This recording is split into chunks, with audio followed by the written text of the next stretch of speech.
Assalamualaikum warahmatullahi wabarakatuh. Ila hadratin Nabi Mustafa Rasulullah sallallahu alaihi wasallam wa ila kafatil anbiya wal mursalin wa ila jami'il muslimin wal muslimat wal mu'minin wal mu'minat wa binatil qabul wa husulil ma'mun wa binatil shifa' min kulli amradi wa binatil qada'i wajid dunya wal akhirah wa binatil fawzi bi husnil khatimah indal maut. Al-Fatihah. أعوذ بالله من الشيطان الرجيم. بسم الله الرحمن الرحيم. الحمد لله رب العالمين الرحمن الرحيم مالك يوم الدين إياك نعبد وإياك نستعين اهدنا الصراط المستقيم صراط الذين أنعمت عليهم غير المغضوب عليهم ولا الضالين آمين. ربي اشرح لي صدري ويسر لي أمري واحلل عقدة من لساني يفقهوا قولي سبحانك لا علم لنا إلا ما علمتنا إنك أنت العليم الحكيم ولا حول ولا قوة إلا بالله العلي العظيم ولا حول ولا قوة إلا بالله العلي العظيم ولا حول ولا قوة إلا بالله العلي العظيم. أما بعد. قال مؤلف وحفظ الله تعالى ونفعنا بعلومه في الدارين آمين اللهم آمين.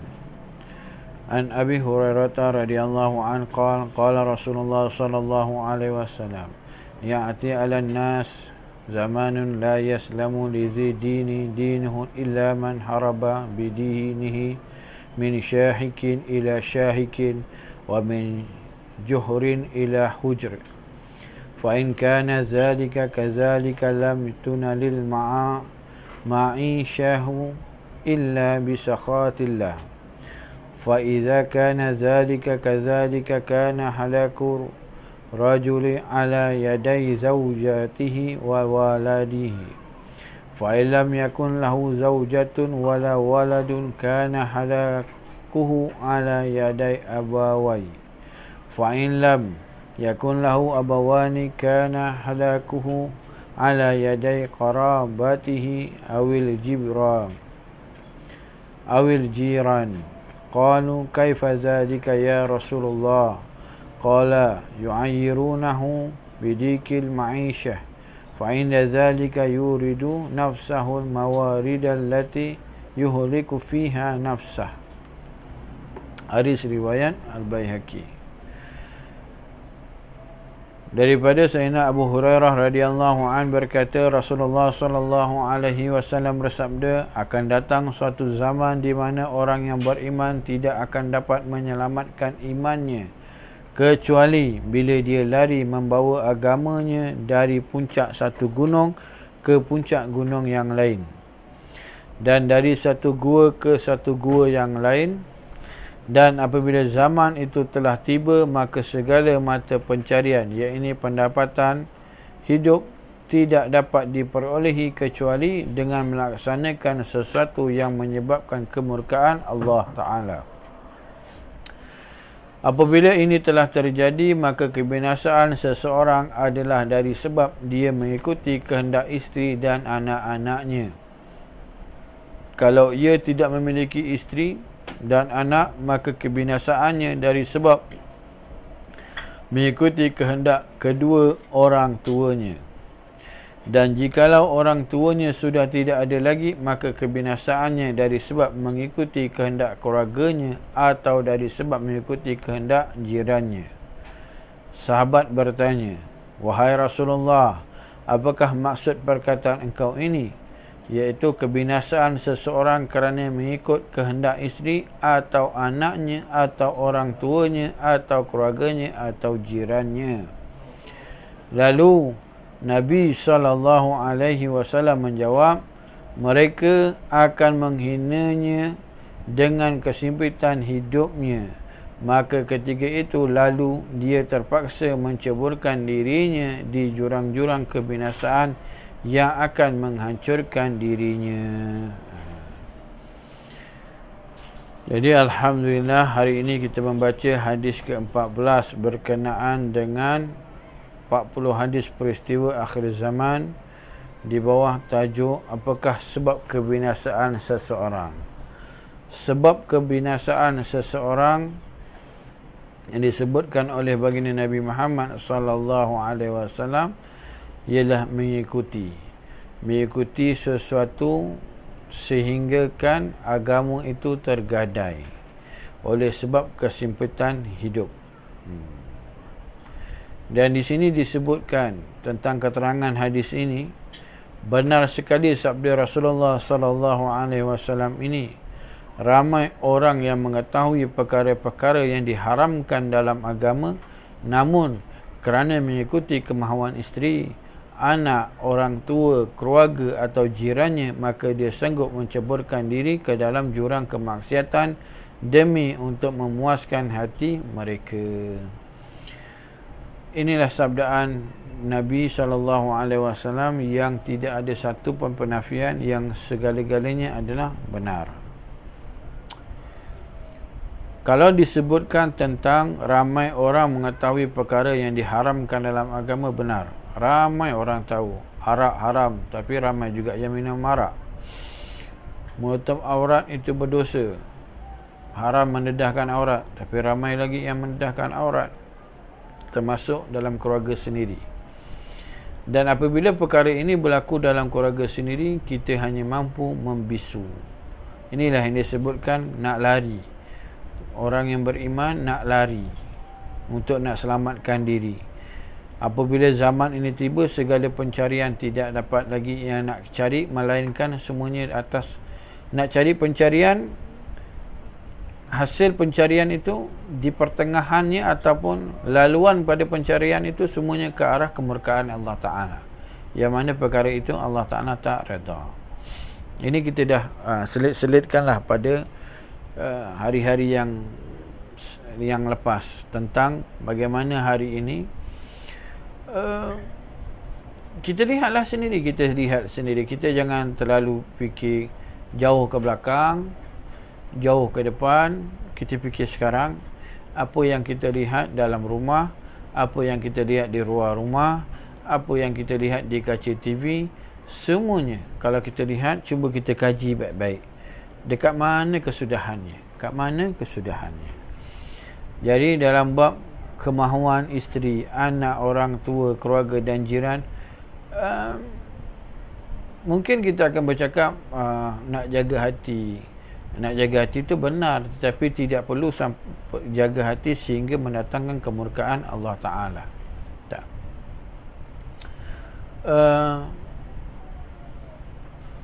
Banyak dari segi aspek tu, banyak tentang perjalanan yang mendapatkan kemurkaan Allah Ta'ala. Kalau kita tengok hari ini, dari sudut apa sekalipun, dari sudut berniaga, dari sudut pekerjaan yang benar pun, perkara itu boleh mendatangkan kemurkaan Allah jika dalam perjalanan itu, dalam pekerjaan itu berlaku sesuatu yang tidak boleh pada agama, tetapi demi untuk hidup, maka bolehlah. Seperti hadis-hadis yang lepas tentang bab rasuah, tentang bab jawatan dan sebagainya. Begitulah. Sebab semuanya dengan satu keadaan, nak dapatkan satu penghasilan, nak dapatkan satu hasil. Jadi cara macam mana, langgarlah semua. Bila orang tanya, tahu tak ni salah? Tahu. Tapi kenapa buat? Terpaksa.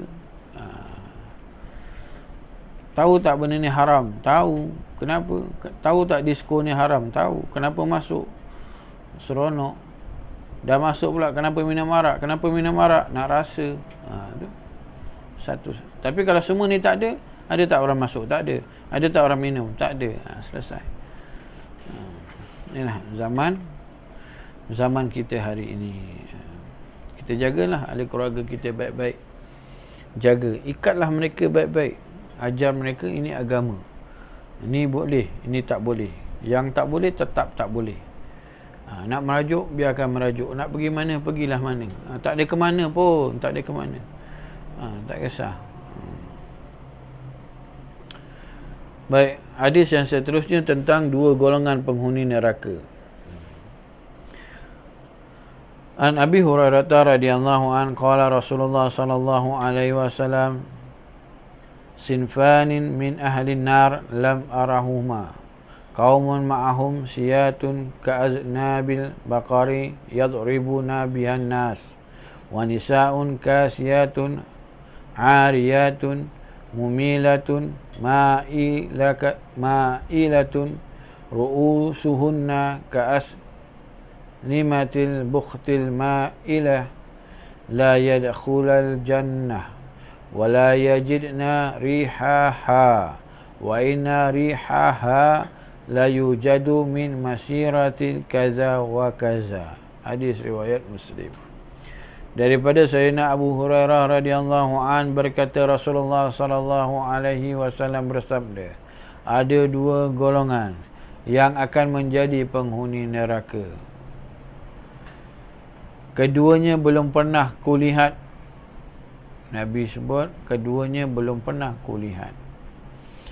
Pertama, golongan penguasa yang mempunyai cambuk bagaikan ekor sapi yang digunakan untuk memukul orang. Ini sebagai majikan memeras pekerjanya sampai, ibarat dalam bahasa kita ni, kalau kita nak jemur kain, kita perah kain tu sampai dah tak ada air keluar lah, jemur terus kering. Macam tu. Kedua, perempuan yang berpakaian tetapi bertelanjang. Ini Nabi sebut keduanya belum pernah kulihat.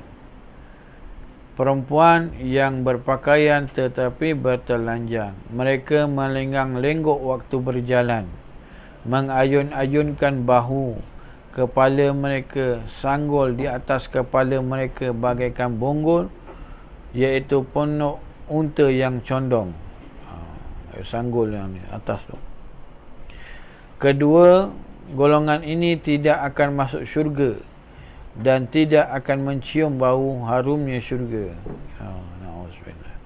Sesungguhnya bau harum syurga itu sudah tercium dari jarak perjalanan yang sangat jauh.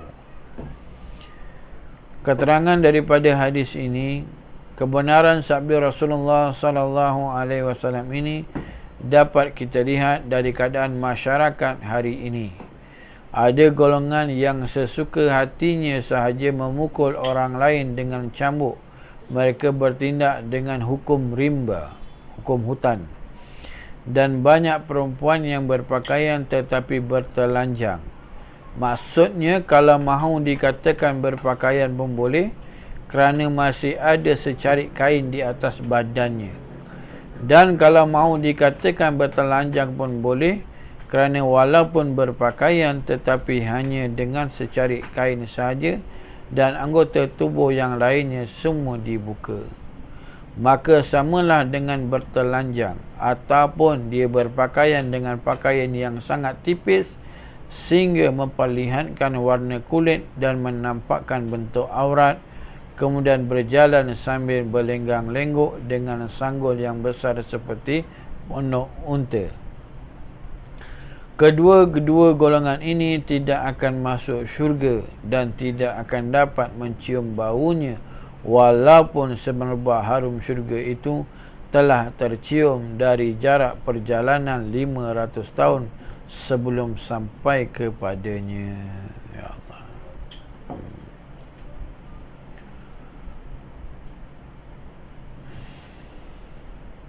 Kan?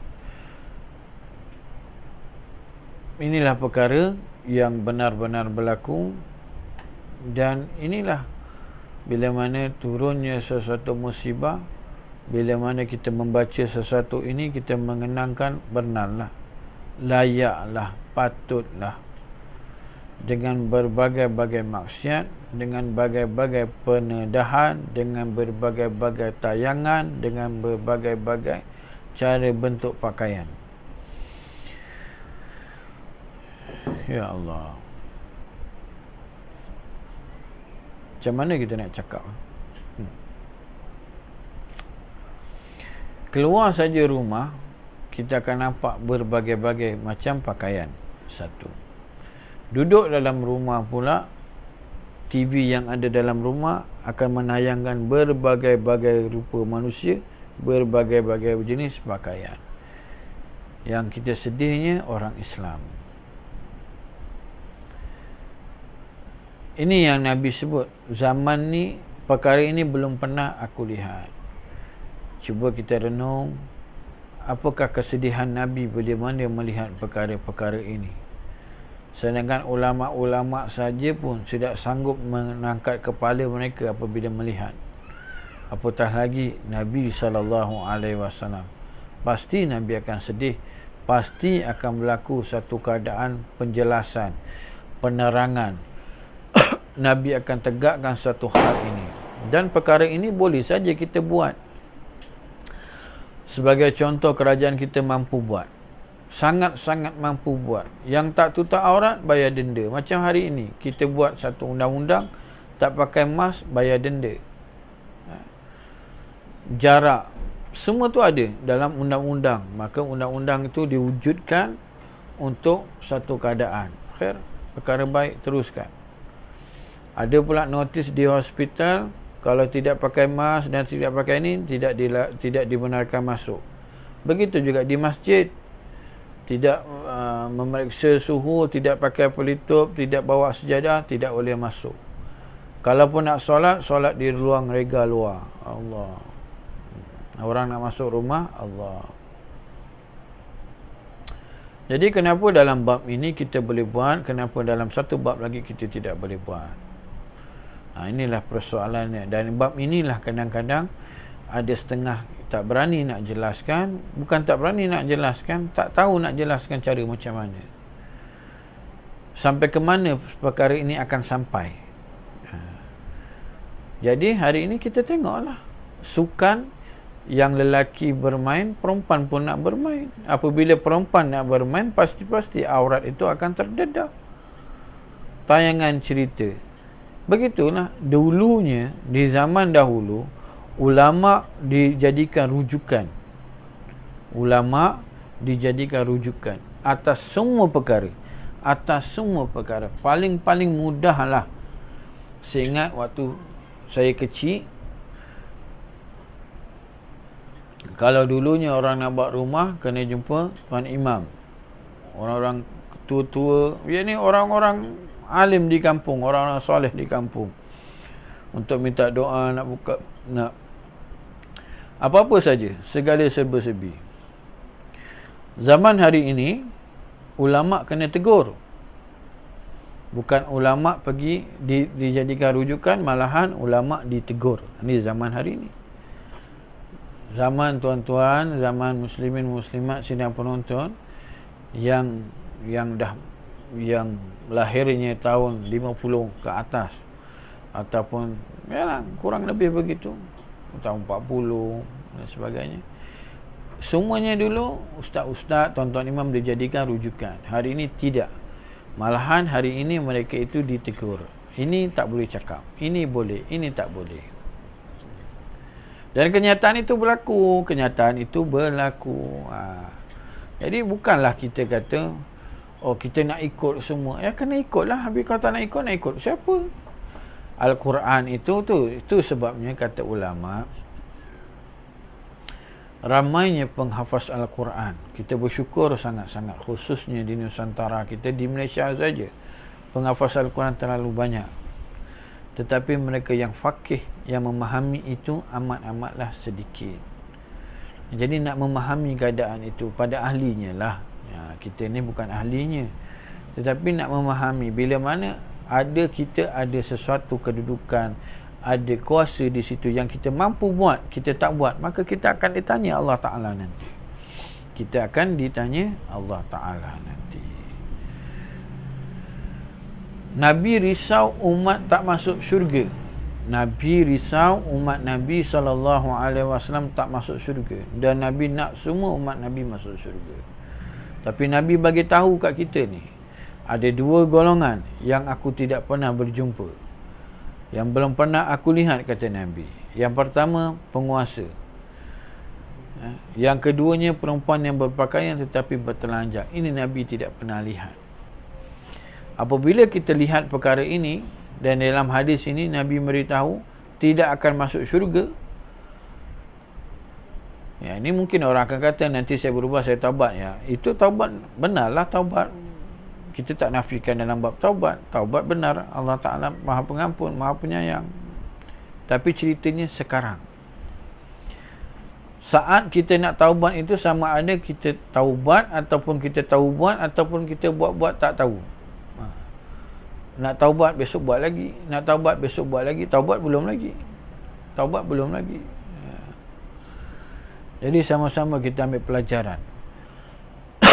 Ambil pedoman. Hari ini kita tengok, kita jagalah.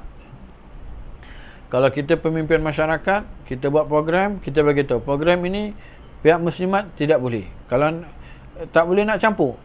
Ni, kalau nak campur ada satu program lain. Kalau nak begini kena ada begini pakaiannya. Ada susun atur begitulah. Mudah-mudahan bolehlah nanti pihak penguasa kita buat satu undang-undang. Tak tutup aurat, denda. Berpakaian terlalu seksi, denda. Bukan cerita ketat lagi dah. Allah. Benar, sangat-sangat benar ni. Sangat-sangat benar. Nak dikatakan tak berpakaian pun boleh.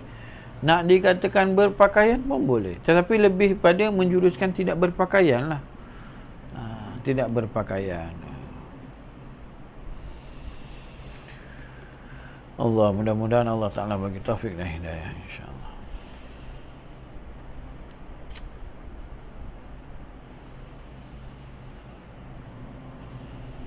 An Abi Hurairah radhiyallahu an qala Rasulullah sallallahu alaihi wasallam ya'ti 'alan nasi zaman ma yubalir rajulu min aina asaba al-mala min halalin aw haram. Hadis riwayat An-Nasa'i. Daripada Sayyidina Abu Hurairah radhiyallahu an berkata, bersabda Nabi sallallahu alaihi wasallam, akan datang satu zaman di mana seseorang tidak mempedulikan dari mana ia mendapatkan harta, apakah dari sumber yang halal ataupun dari sumber yang haram. Termasuklah dalam bab menjual agama. Dalam keterangan hadis ini disebutkan oleh guru kita semua, Syekh Ahmad Fahmi Zamzam hafizallahu taala, zaman sekarang ini merupakan zaman ketandusan rohani dan zaman materialisme. Segala sesuatu dinilai dengan harta. Ramai orang cakar-mencakar untuk memperoleh sebanyak mungkin harta kekayaan.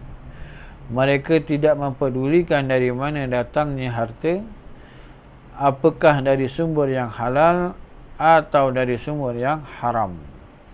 Yang penting harta dapat dikumpulkan sebanyak-banyaknya untuk memenuhi kehendak nafsu ataupun untuk mengikuti kemahuan isteri dan anak-anak serta keluarganya. Inilah semua kaitan daripada satu hadis ke satu hadis, kaitan dari satu hadis ke satu hadis tentang ketandusan dalam bab-bab ni. Ya, apatah lagi sekarang dengan kuliah-kuliah tidak ada, jadi pengajian-pengajian yang amat kurang. Jadi untuk masyarakat nak ambil tahu, nak ambil erti tentang sesuatu ini sukar. Maka semuanya akan berbalah lah dalam bab mencari harta kekayaan. Sehingga kan kita merasakan perkara yang kita buat tu tak salah. Mengambil hak orang, menipu, tulis borang, nak minta bantuan. Macam sekarang lah, bantuan yang diberi macam-macam lah. Sanggup kita menipu pada borang itu. Kalau kata kita ada pendapatan kita tulis itu pekerjaan berniaga. Pendapatan sebenarnya 2,000 ataupun 3,000, maka kita tulis itu 500 hingga 1,000 untuk dapatkan sesuatu hal. Dan perkara yang awal ini sudah berdosa sebab menipu, maka yang dapat ni nanti hukumnya jadi apa? Macam tu lah cerita dia. Dia terkait. Tulis saja yang benar. Kalau memang dah rezeki kita, insya-Allah dapat. Kalau bukan, tulislah sesusah mana pun tak dapat. Sesusah mana pun tak dapat. Ada yang saya sendirilah secara peribadi jumpa minta bantuan Baitulmal. Maka menulisnya sakit yang kronik.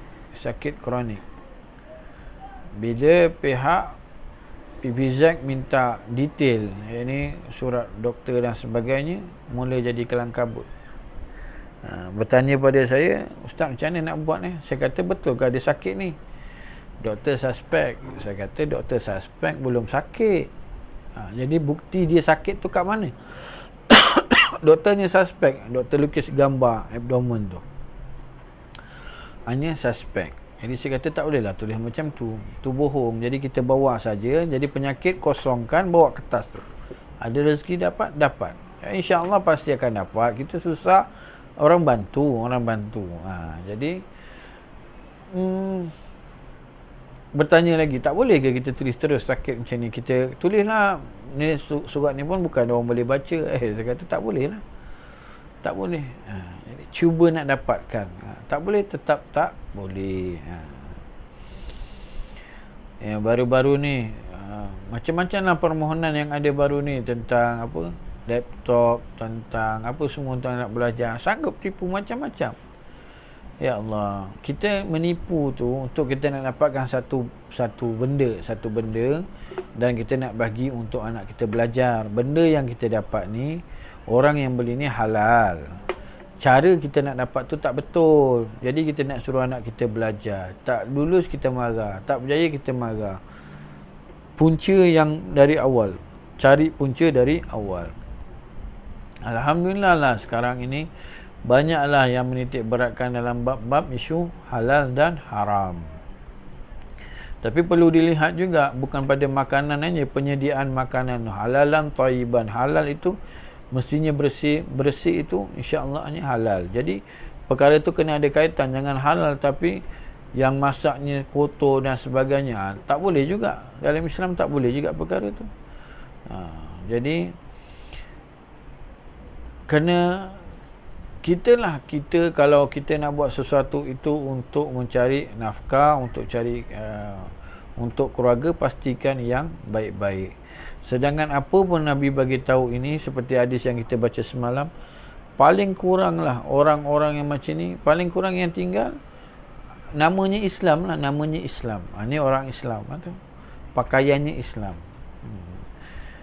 Benarlah kata ulama, kita berjumpa orang Islam itu beri salam, mengucapkan salam bila berjumpa seorang Islam. Tapi kadang-kadang kita confuse nak bagi salam. Islam ke bukan? Islam ke bukan? Sebab apa? Cara pakaian. Maka ini dijawab oleh guru kita semua, Syekh Abu Zaki Hafizallah Ta'ala. Kata beliau, tak perlu bagi salam. Kita tak tahu pun dia Islam. Pakaian itu tak mencerminkan dia sebagai satu orang Islam. Kita tak tahu. Jadi kita nak jaga banyak perkara yang kita nak jaga. Bukan kita kata kita nak jaga diri kita saja. Tidak. Kita nak jaga semua. Kita nak jaga agama. Itu sebabnya susahnya dalam bab amanah, susahnya dalam bab pemimpin. Pada yang berkeluarga, kita dah jadi pemimpin keluarga. Bukan senang, susah. Dan kemudian pada masyarakat, sangat-sangat susah. Dan perkara itu wajib kita tegur. Sebab perkara itu membawa satu kebinasaan, satu perkara ancaman yang Nabi sebut tidak akan masuk syurga. Takkan kita nak biarkan? Takkan kita nak biarkan? Nabi bagi tahu kat kita supaya kita bantu, kita bagi tegur untuk selamatkan orang ini. Itulah antara usaha-usaha sahabat-sahabat kita, jemaah-jemaah di Seri Petaling yang buat usaha-usaha menarik, membawa orang ke arah pada agama balik, insya-Allah. Jadi mudah-mudahan itulah dia sedikit sebanyak perkongsian, mudah-mudahan menjadi manfaat buat diri saya khususnya dan buat diri kita semuanya, insya-Allah. Jadi besok hari Jumaat dan malam ini malam Jumaat, banyak-banyak kita berselawat pada Sayyidina Rasulullah sallallahu alaihi wasallam. Jangan kita lupa membaca di awal suratul Kahfi, 10 ayat awal suratul Kahfi. Kalau kita tak mampu baca semuanya, baca 10 ayat awal suratul Kahfi yang Nabi bersabda menghilangkan, menjauhi daripada fitnah Masih Dajjal. Usahakan, kalau tak hafal, buka Al-Quran, baca. Kalau tak tahu, dengar, ikut. Ikutnya macam mana? Ikut dalam hati. Yang penting jangan tinggal. Banyakkan berselawat, banyakkan istighfar dan banyak-banyak berselawat. Dan esok yang mana diberikan keizinan Allah Ta'ala untuk ada solat Jumaat, kita di wilayah ni masih belum terbuka lagi untuk solat Jumaat, masih terhad lagi. Jadi yang mana diizinkan Allah, datang awal pakaian yang elok, pakaian yang cantik. Jangan pakaian nak pergi pasar, pakaian orang soleh, pakaian yang cantik. Kalau boleh berwarna putih, itu lebih-lebih baik. Pakai pakaian putih yang disukai oleh baginda besar Nabi Muhammad sallallahu alaihi wasallam. Jadi berbanyak-banyak kita selawat pada Sayyidina Rasulullah sallallahu alaihi wasallam. Jom kita ambil keberkatan malam Jumaat ini berselawat sebanyak 10 kali kepada Sayyidina Rasulullah sallallahu alaihi wasallam. Inna Allah wa malaikatahu yusalluna ala nabi ya ayyuhallazina amanu sallu alaihi wa sallimu taslima. Allahumma salli ala Sayyidina Muhammad. Allahumma salli ala Sayyidina Muhammad. Allahumma salli ala Sayyidina Muhammad. Allahumma salli ala Sayyidina Muhammad. Allahumma salli ala Sayyidina Muhammad. Allahumma salli ala Sayyidina Muhammad. Allahumma salli ala Sayyidina Muhammad. Allahumma salli ala Sayyidina Muhammad. Allahumma salli ala Sayyidina Muhammad. Allahumma salli ala Sayyidina Muhammad. Fi kulli hadhil abada ala khalqi wa rada nafsi wa zirata. Saya akhiri dengan suratul Asr dan tasbih kafarah. A'udzubillahi minasyaitonir rajim. Bismillahirrahmanirrahim. Wal 'asr. Innal insana fi khusr illa allazina amanu wa 'amilus shalihat wa tawassaw bil haqqi wa tawassaw bis sabr. Subhanakallahumma wa bihamdika asyhadu an la ilaha illa anta. Hadza wa billahi taufiq. Assalamualaikum warahmatullahi wabarakatuh.